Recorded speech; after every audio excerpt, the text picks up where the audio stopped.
المهرة حتى ميدي، ومن باب المندب حتى طعطة. حافظوا على أمنكم وعلى استقراركم. We are left to wonder, justifiably so, whether those who enjoy and sometimes abuse the power. waa barnaamij gaar ah oo aanu ku eegi doono qaar ka mida wararkii ugu waaweynaa ee dunida ka dhacay 2017. marwooyin iyo mudanayaal, qodobada barnaamijka waxaa ka mid ah dadka reer Kenya 2017 laba jeer oo ay doorasho u dareereen hal madaxweyne ayay ku doorteen. Zimbabwe sooyaal 37 sano qormaya ayay joojiyeen oo waxay u weecdeen waddo cusub. Qoraantii sanadka Soomaaliya doorasho ka dhacday waxaa ku soo baxay محمد عبد الله فرماجو. Maraykanku 2017 waxay hoggaanka dalka u dhaariyeen madaxweyne maad badan. The American dream is dead. qodobadaas iyo kuwa kaleba waxaad ku maqli doontaan barnaamijka diiwaanka wararka.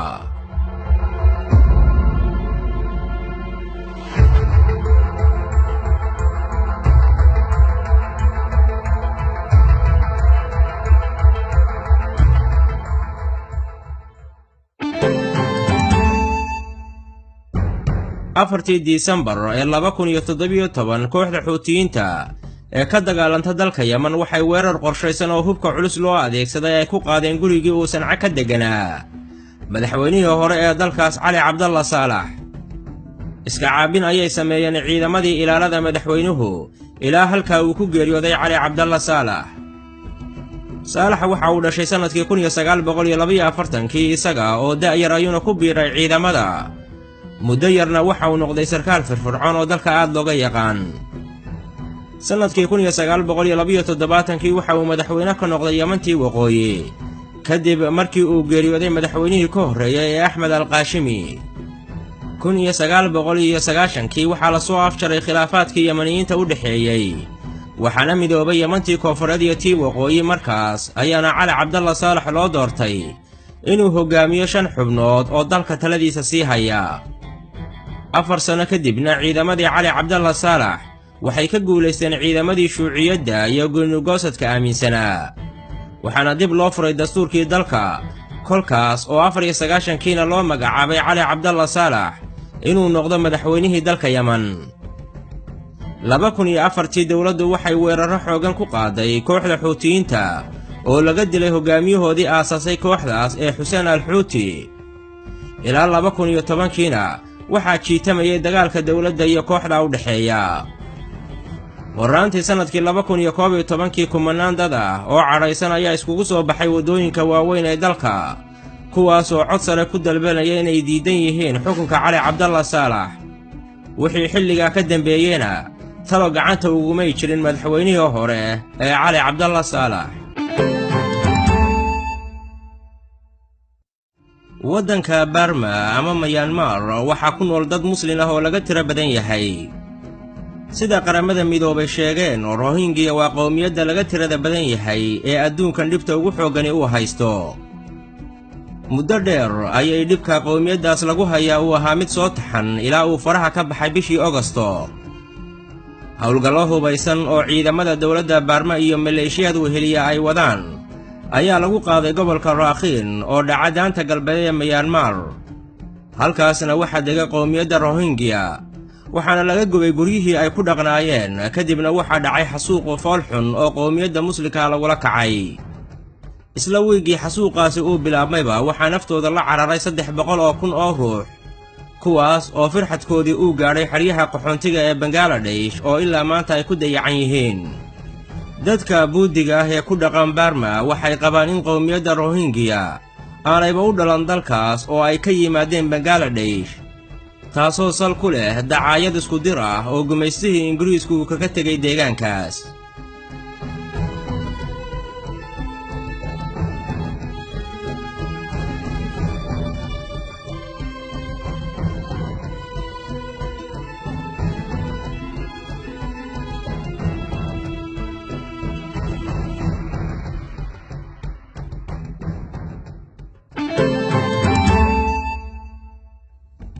afti dowladda Isbayn ku tilmaamtay mid sharci darro ah ayaa Oktoobar 1, 2017 ka qabsoomay gobolka Catalonia ee dalka Isbayn. kumanaan qof oo aftida madax bannaanida taageersan oo lulaya calanka Catalonia ayaa iskugu soo baxay waddooyinka waaweyn ee magaalada Barcelona. dadka halkan maraya waxaa ka mid ah madaxdii gobolka iyo maayiradii, laakiin qofna sahamin kari maayo maalmaha soo socdaa waxa ay sidaan. dadkuse waxay rajaynayaan badi inay u codeeyaan Catalonia oo gooni uga istaagtay Isbayn inteeda kale. xog ka soo baxday Catalan ayaa sheegtay in 42% ay ahaayeen dadka u soo baxay aftida, iyadoo 90% dadka ka mid ah ay u codeeyeen Catalonia inay ka madax bannaanaato Isbayn inteeda kale.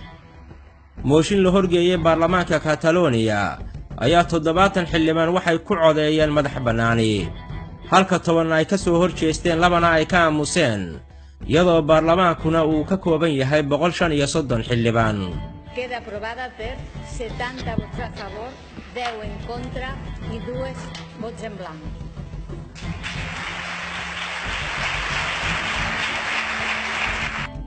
dowladda Isbayn ayaase ku gacan sayrtay madax bannaanida ay ku dhawaaqday Catalonia. ra'iisul wasaaraha Isbayn Mariano ayaa kala diray baarlamaanka maamulkaas, wuxuuna xilkii ka xayuubiyay hogaamiyihii Catalonia Carles kaasoo u baxsaday dalka Belgium. wasiiro badan iyo madax kale oo reer Catalan ah ayaa iyagana xabsiga loo taxaabay, waxaana xukun degdega lagu soo rogay gobolkaas oo muddo dheer ku haminayay koluun inuu ka madax bannaanaado Isbayn inteeda kale. dadka reer Catalan ee Isbayn waxay ku doodaan inay dalka intiisa kale ka duwan yihiin, oo ugu yaraan ay leeyihiin dhaqan iyo luuqad gooni ah. 70% dadka gobolkani waxay ku hadlaan luuqadda la yiraahdo Catalan.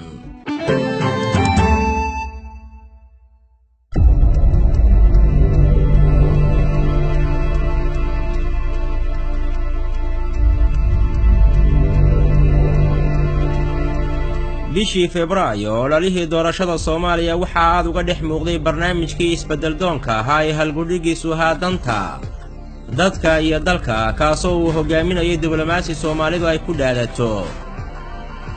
kolkii uu doorashada ku soo baxay madaxweyne Maxamed Cabdilaahi Farmaajo waxaa si lixaad leh u soo dhoweeyey bulshaweynta Soomaalida, kuwaas oo dabaaldegyo aan kala hadh lahayn waddooyinka waaweyn iskugu soo baxay. warbaahinta waxaa laga arkay madaxdii hore oo si qurux badan xilka ugu wareejinaysa madaxweynaha cusub, waxaana isla dharaarta Farmaajo lagu soo dhoweeyay xarunta Villa Soomaaliya ee dalka looga taliyo.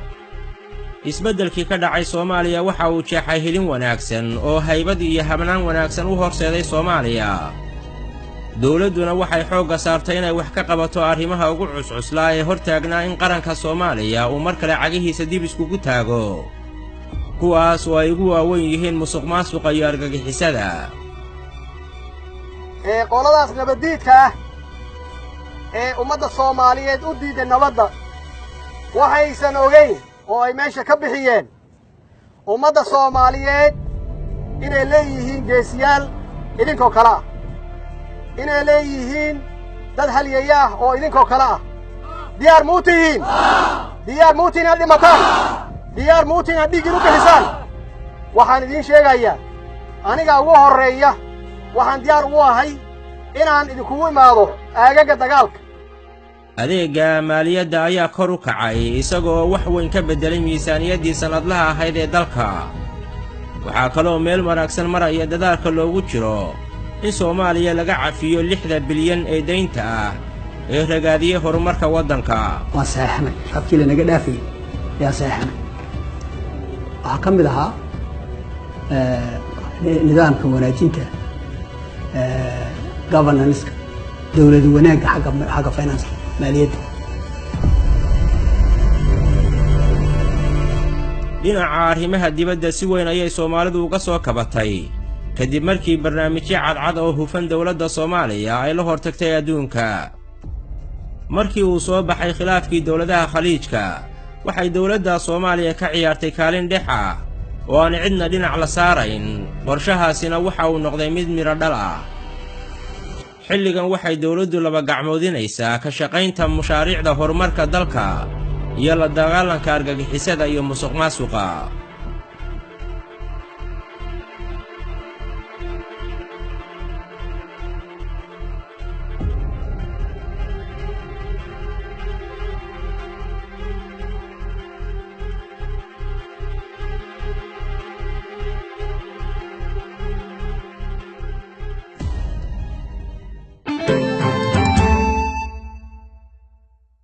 laba kun iyo 17 dadka reer Kenya waxay u dareereen laba doorasho. Doorashada koowaad waxaa isku arkaya Uhuru Kenyatta iyo Raila Odinga. Waa laba nin oo afkaaraha siyaasadda ku kala tagan, waxayna gudaha Kenya ku leeyihiin raacyada iyo taageerayaal tiro badan. 2007 Kenya waxaa ka qabsoomay doorasho aan natiijadeeda lagu qancin, taasoo rabshado ka dhashay ay ku naf waayeen dad lagu sheegay inay kun kor u dhaafayaan. diyaargarowga doorashadan mar kale Raila Odinga uu ka soo muuqday waxaa lagu laray boqolaal askar ah oo loo darbay hannaanka doorashada inay dhowraan. waxaa jiray oo joogay goobjoogayaal heer caalami ah oo loo marti qaaday markhaati ahaan. waxaa la soo gaaray dharaartii la dhowrayay waa 8 bishii 8 2017. sidii ballantu ahayd Kenyaanka guryahooda ayay ka soo baxeen iyaga oo waajahaya goobaha sanaadiiqda codbixinta. ilaa iyo haatan wax walbaaba waxay u socdaan sidii loogu talagalay. labada dhinac ee tartamaya mid walbaaba waxaa ku lamaan yididiilo dhammaystiran ama rajo buuxda. saadaashu waxay ahayd bishii 8 codadkii sanaadiiqda lagu riday in lagu kala baxo, laakiin saadaashaasi ma ruboobin. durba waxaa soo baxaya ifafaalo iyo asaansaan tilmaamasa in dib loogu laabtay wixii dhacay 2007. hogaamiyaha mucaaradka Raila Odinga ayaa gudbiyey dacwad ka dhan ah natiijadii doorashadii dhacday bishii Agosto, taasoo uu ku tilmaamay doorasho bahdilan oo musuqmaasuq u hadheeyey. 1 Sebteembar maxkamadda sare ee Kenya ayaa laashay natiijadii doorashadii madaxtinimada Kenya, taasoo maxkamaddu ay ku tilmaamtay mid sharci darro ah. gudoomiyaha maxkamadda ugu sarreysa Kenya David Maraga ayaa amray in 60 maalmood gudahood lagu qabto doorasho ku celisa. Uhuru Kenyatta oo ahaa ninkii ku soo baxay natiijada doorashadan la laalay ayaa muujiyey inuusan ku faraxsanayn go'aanka maxkamadda, balse waxa uu mar dambe tibaaxay inuu diyaar u yahay doorasho ku celisa, isagoo dadweynahana ku dhiirigeliyay inay doorashada door ku yeeshaan oo codkooda ay dhiibtaan.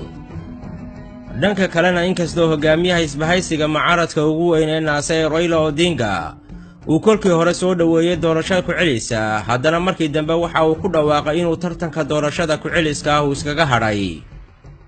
doorashadii ku celiska ahayd ee Kenya ka dhacday 2017 waxaa ku soo baxay Uhuru Kenyatta.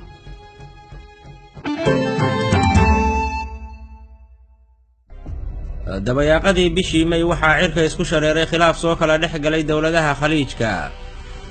warbaahinta dowladaha Imaaraadka, Sacuudiga iyo Masaaridu waxay faafiyeen bayaano lagu sheegay inay ka soo baxeen amiirka dalka Qatar Tamim bin Hamad Al Thani.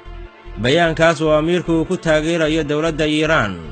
waxaa sidoo kale bayaanka lagu sheegay in Qatar ay taageero dhaqaale siiso ururo lagu sheegay argagixiso sida Ikhwaanul Muslimiin iyo ururka Xamaas ee Falastiin. wakaaladda wararka ee dalka Qatar ayaa sheegtay in la jabsaday website-kii wakaaladda ee internetka. wasiirka umuuraha dibadda Qatar Maxamed Cabdurraxmaan Al Thani ayaa isaguna been abuur ku tilmaamay bayaankaas. وهناك هجوم إلكتروني تم شنه على مواقع وكالة الأنباء القطرية وبث تصريحات كاذبة لسمو الأمير أو تصريحات لم يقلها ولم يصرح بها. isla maalmahaas waxaa cunaqabatayn lagu soo rogay Qatar kadib markii Sacuudiga, Imaaraadka iyo Baxrayn ay xiriirkii u jareen. Qatar waxay leedahay hal jid oo bari ah oo ay la wadaagto Sacuudiga, marinkaasna waxaa xidhay Sacuudiga. waxaa kale oo la xidhay dhammaanba isu socodkii badda cirka ee ka dhexeeyay Qatar iyo dowladahaas. ilaa maanta xal looma helin khilaafka u dhexeeya dowladaha khaliijka, waxaadna moodaa inuu sii labalxaadsanayo maalinba maalinta ka dambaysa. wuxuu dhaawac u geystay golaha iskaashiga khaliijka, wuxuu xasarada ka abuuray dowladaha jaarka dhowla ah khaliijka, ilaa uu soo gaadhay inuu wiiqo ururka dowladaha islaamka oo lagu kala hadhay in cod midaysan laga qaato muranka ka taagan Qudusta barakaysan. dalka Zimbabwe oo Terry intii uu xorriyadiisa helay uu xukumayay hal madaxweyne iyo hal xisbi oo kaliya ayaa 2017 taariikhda wax weyn ka bedelay. bilowgii sanadkan waxaa soo shaacbaxay khilaaf u dhexeeya xubnaha sarsare ee hogaamiye xisbiga ZANU-PF ee talada dalka haya, waxaana uu khilaafkaasi salka ku hayay ciddii bedeli lahayd Robert Mugabe oo da'diisu ay gaadhay 93. xubno ka mid ah xisbiga ZANU-PF ayaa muujiyey madaxweyne ku-xigeenka Zimbabwe Emmerson Mnangagwa inuu yahay shakhsiga ku habboon inuu hoggaanka kala wareego Mugabe. fikraddaasi waxaa si weyn uga gilgilatay oo ka hor timi marwadii koowaad ee dalka Grace Mugabe oo sanooyinkii dambe u muuqatay mid loo carbinayo caynaanka waddanka inay qabato. waxay fagaaro ka dhaleecaysay madaxweyne ku-xigeenkii Zimbabwe Emmerson oo ay sheegtay in Terry 1980kiiba ninkaasi uu ku haminayay kol uun inuu inqilaabo oo xukunka kala wareego Robert Mugabe. waxay kaloo sheegtay Mugabe inuu weligii xukunka hayn doono oo aan la bedeli doonin.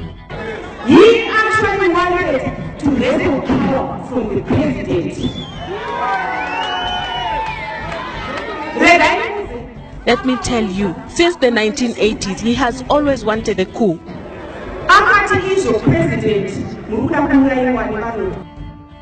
muranka marwada madaxweynaha iyo madaxweyne ku-xigeenka dhex maray waxa uu ka dhashay in Mugabe uu xilki ka qaado ku-xigeenkiisii. wararkuna waxay waaga tibaaxayeen in Mugabe uu badamacsan yahay marwadiisa inuu u magacaabo madaxweyne ku-xigeen. arrintaana waxaa ka hor yimi xubno ka mid ah xisbiga ZANU-PF iyo saraakiisha ciidamada oo markii dambe faraha geliyey arrimaha siyaasadda, iyagoo awooddii dalka la wareegay xabsi gurina dhigay Robert Mugabe. waan muddo soconaysay Mugabe waxa uu ku qancay inuu kursiga ka dego, wuxuuna dhambaal qoraal u soo diray baarlamaanka oo markaa u fadhiyey mooshin Mugabe ka dhan ah. markii warqadda iscasilaadda Mugabe la akhriyey jawiga baarlamaanku waxa uu noqday sidan. I, Robert Gabriel Mugabe, hereby formally tender my resignation as the President of the Republic of Zimbabwe with immediate effect.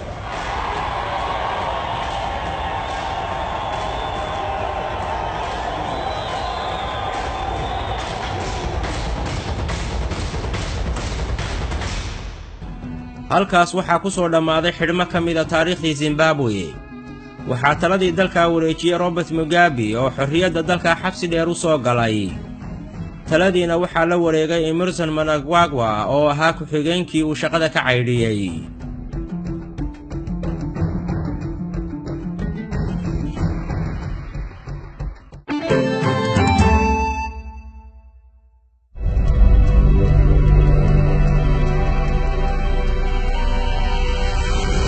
Soomaaliya haddii aynu mar kale eegno 14 Oktoobar waxaa isgoyska Soobe ee magaalada Muqdisho ka dhacay qarax ismiidaamin ah oo loo adeegsaday gaadhi xamuul ah oo laga buux dhaafiyey walxaha qarxa. qaraxaas oo goor casar ah lala beegsaday goob saxmad ah oo baayac mushtar ballaaran ka socda ayaa keenay dhibaato baaxad weyn. qaraxan oo siyaabo kala duwan loo fasiray ayaa xaqiiqadu waxay tahay inuu ahaa qaraxii ismiidaamineed ee ugu ballaadhnaa ee ka dhaca magaalada Muqdisho. dowladda federaalka maamulka gobolka Banaadir iyo bulshaweynta Soomaalida ayaa si weyn ugu gurmaday dadkii waxyeeladu ay qaraxa ka soo gaadhay. dhalinyarada halkan iskugu timaada oo 300 kor u dhaafaysa iyo madaxda gobolka Banaadir oo nagu soo biiray oo agabka isticmaalayna noo fidiyey waxay saakadan halkan u joogeen inay nadiifiyaan soo celiyaan bilicda magaalada Muqdisho lagu yaqaan si nabadda iyo kor u kaca magaalada Muqdisho uu noqdo mid joogto ah oo aan laga niyad jabin oo dhalinyaradu hormuud u yihiin. 21 Oktoobarna dowladdu waxay shaacisay khasaaraha ka dhashay qaraxaas, iyadoo dhimashadu markaa ay gaadhaysay 358, dhaawacuna uu ahaa 228. inkasta oo tiradu hadba ay isbedbedelaysay. dadkii qabay dhaawacyada halista ahna waxaa loo qaaday dibadaha sida waddamada Kenya, Turkiga iyo Suudaan si halka loogu soo daaweeyo. ilaa 3 guddi oo dowladdu ay u saartay xaaladdan, hay-ado iyo kooxo mutadawiciin ah ayaa si hanaansan ugu gurmaday masiibadii qaraxii Soobe. dadkaasi hubanti waxay muujiyeen waddaniyadii haladayg, waxayna fariin adag u direen damiirka aadamaha oo dhan. ciidamada kala duwan ee qaranka ayaase kaalinta ugu xoog badan ka geystay gurmadkaas.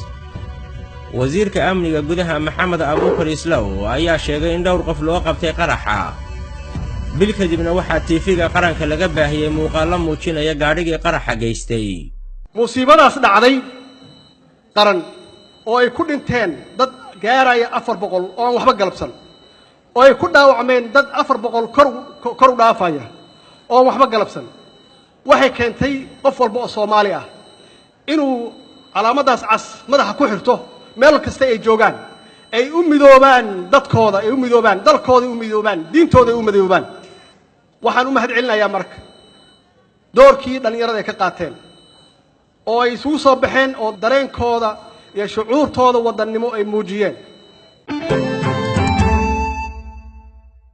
Preserve, protect, and defend the Constitution of the United States. the Constitution of the United States. So help me God. So help me God.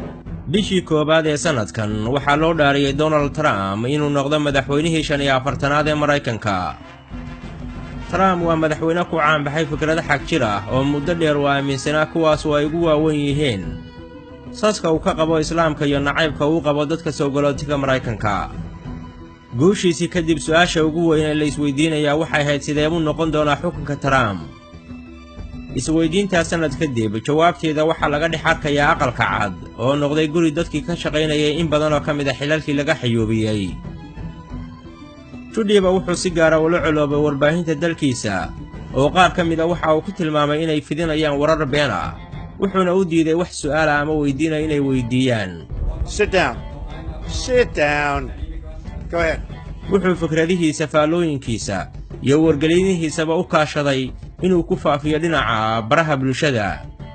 Twitterka joogta wuxuu ugu daabacaa warar isburinaya oo maadiya weerar xambaarsan. markii uu qabsaday caynaanka dalkiisa go'aankii koobaad ee Trump uu ku tallaabsadaa wuxuu ku beddelay nidaamkii cayniska caafimaadka Obamacare. go'aankii xigayna wuxuu saxeexay in darbi xad ah laga dhex dhiso Mareykanka iyo Mexico. go'aankii saddexaadna wuxuu dalka Mareykanka kaga mamnuucay inay soo galaan muwaadiniin 7 dowladood oo muslimiin ah sida Iiraan, Liibiya, Suudaan, Soomaaliya, Siiriya, Yemen iyo Ciraaq. go'aamadan oo muran badan dhaliyay waxaa dhowr jeer is hortaagay maxkamadaha Mareykanka waxaana ka dhashay bannaanbaxyo ballaadhan. Trump wuxuu xusay in xayiraadda loo soo rogay si muslimiinta xagjirka ah looga ilaaliyo Mareykanka.